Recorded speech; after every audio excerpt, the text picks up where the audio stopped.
Welcome back to the community once again, ladies and gentlemen. And guess what? A quiet shift is taking place across world politics, linking a long war in Eastern Europe with new pressure in the far north, and the connection is drawing strong words from former military leaders and senior officials alike. Ladies and gentlemen, let us categorize this into four different episodes so that you can actually better understand what happened, where it happened, and of course where exactly it actually happened. So the first part of this story focuses on the ongoing war in Ukraine and how it has actually been handled by Western countries over time. A retired United States Army officer, Daniel Davis, has spoken publicly about how the conflict was actually approached and what results followed. So ladies and gentlemen, now according to Daniel Davis, many chances to reduce fighting through talks were actually missed. Okay, yes, he explained that during different moments of the Ukraine conflict, openings for discussion appeared, but they did not actually move forward. Yes, he says these chances slowly disappeared as the war continued.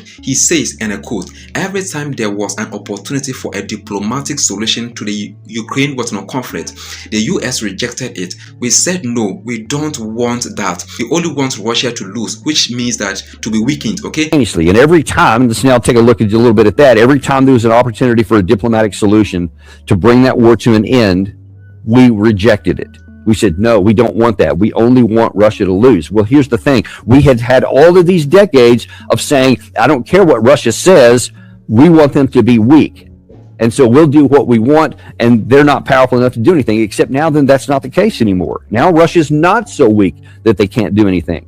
They had been warning, as I've said many times, since 2007, that NATO into Ukraine and Georgia was a red line. When we designated in 2008 that Georgia and Ukraine both would come into NATO, that lit the fuse. And then every year they continued to move on.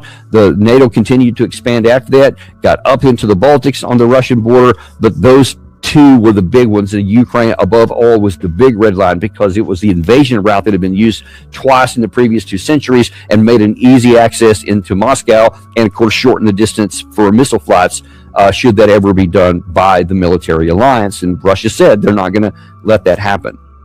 So we could have ended the war. We could have had a negotiated settlement 2015, 2021. We could have gotten the war off the table in negotiations in 2022, 2024, 2025. And then now here we are. We've rejected every one of them, and Ukraine is now dying. Europe has been the biggest enabler of this one.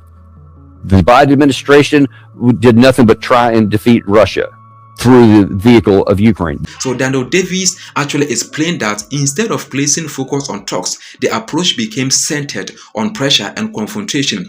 He said the goal was to weaken Russia, yes, through long-term conflict inside Ukraine, rather than finding a shared solution. Guess what? So this is strange, right? So he added that, ladies and gentlemen, this approach did not stay limited to one country. Several Western nations followed the same path. Over time, this created a long and difficult conflict with no easy exit. Ladies and gentlemen, he says again, and I quote, "The Biden administration did nothing but try to defeat Russia through the vehicle of Ukraine. That didn't work." This is what he said. Yes. So as the war continued, ladies and gentlemen, conditions on the ground became more complex. Fighting remained intense. Resources were actually stretched, and regional stability became harder to manage. According to Daniel Davis, ladies and gentlemen, the situation did not actually move toward the goals that were actually originally expected. He also said that Russia did not actually weaken in the way many planners believe it would. Instead, the country adjusted to pressure and continued operating despite sanctions and, of course, isolation. Russia has continued to grow stronger, he stressed. An effort meant to weaken it failed to produce the expected outcomes or results. This set the stage for wider political effects beyond Ukraine itself. Now, episode 2, let's talk about who is actually involved and why it actually matters. Before we continue, ladies and gentlemen, please take a moment to gently support the channel. If you find today's particular report helpful, please kindly like the video, subscribe to the channel, and please turn on notifications. Your support helps keep calm and factual reporting available. This situation involves several key groups, ladies and gentlemen. First are the United States and European countries that supported Ukraine with aid, equipment, and political backing. Second is Russia, which adapted to long-term pressure. Third is Ukraine, where the conflict itself continues to shape daily life. Ladies and gentlemen, now Daniel Davis said Europe played a major role in enabling the chosen, strategy. He said, and I quote, "Europe has been the biggest, enabler of this." He explained that many European governments followed the same approach as Washington or United States of America, even as costs increased. According to him, ladies and gentlemen, the belief was that pressure will lead to fast results, but that belief did not actually hold or work.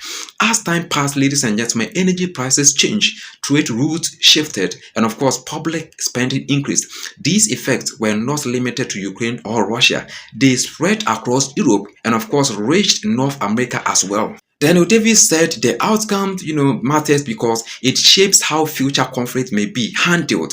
If talks are avoided and pressure becomes the main tool, similar results could actually appear elsewhere. He stressed that the conflict is not only about borders or territory, it also affects trust between nations, global stability, and how rules are applied during war. So, ladies and gentlemen, this growing strain connects directly to another issue now, drawing attention far from Ukraine in the Arctic region where political pressure is also increasing.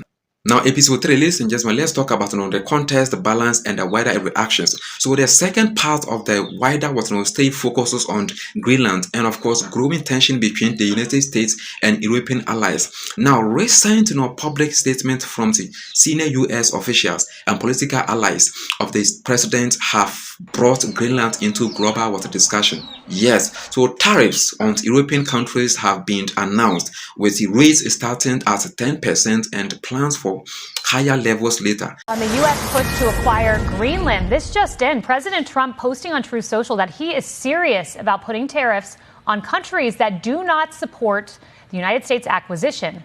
Now, starting February 1st, he says there will be a 10% tariff on a number of European countries that will rise to 25% in June and will continue to ratchet up until a deal is reached. So tariffs on those who do not support the U.S. acquisition of Greenland. Tariffs have worked to great effect in a number of these high-stakes situations. Mexico comes to mind during the first term.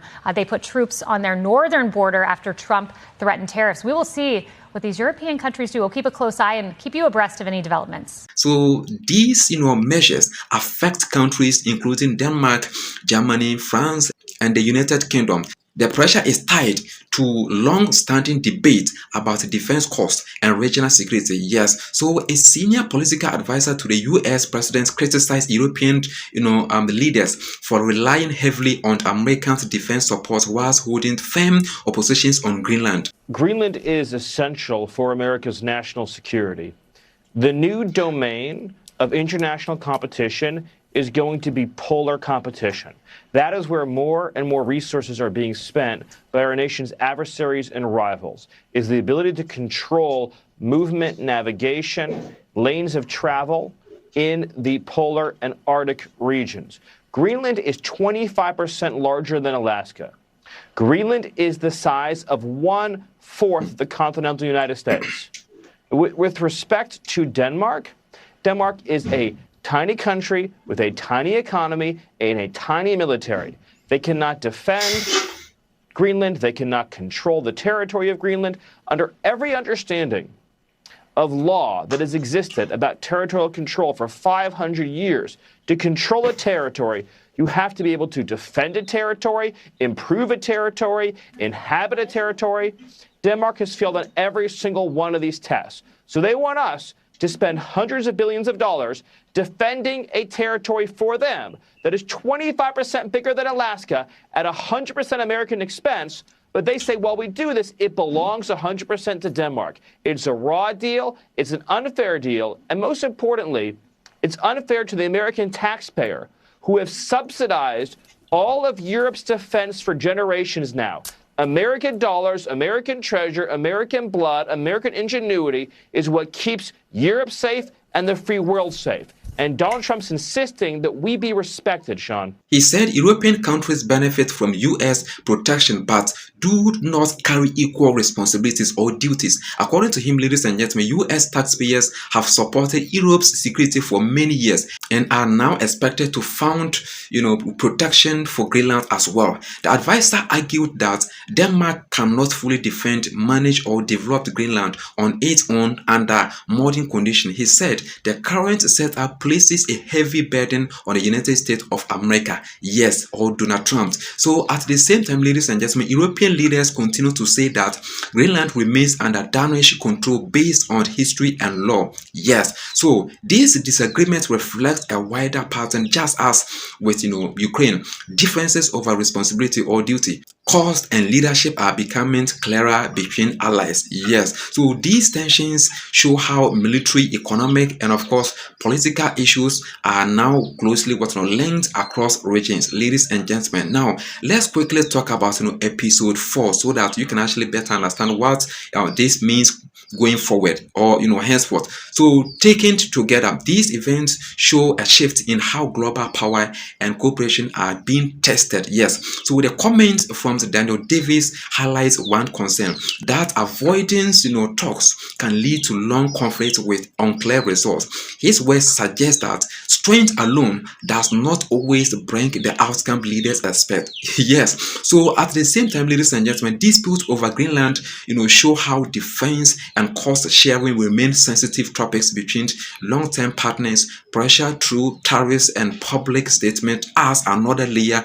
to already strained relationships. Yes, so going forward or henceforth, these situations may influence how countries handle future disputes. More attention may be given to balance, shared responsibility, and of course careful planning. So the key message across both stories is that global decisions often carry effects beyond their original goals. Calm discussion, clear rules, and of course steady cooperation may shape what comes next. So thank you so much, ladies and gentlemen, for watching. If you value clear and respectful world news or African world news, please like the video, subscribe, and stay connected for future updates like this.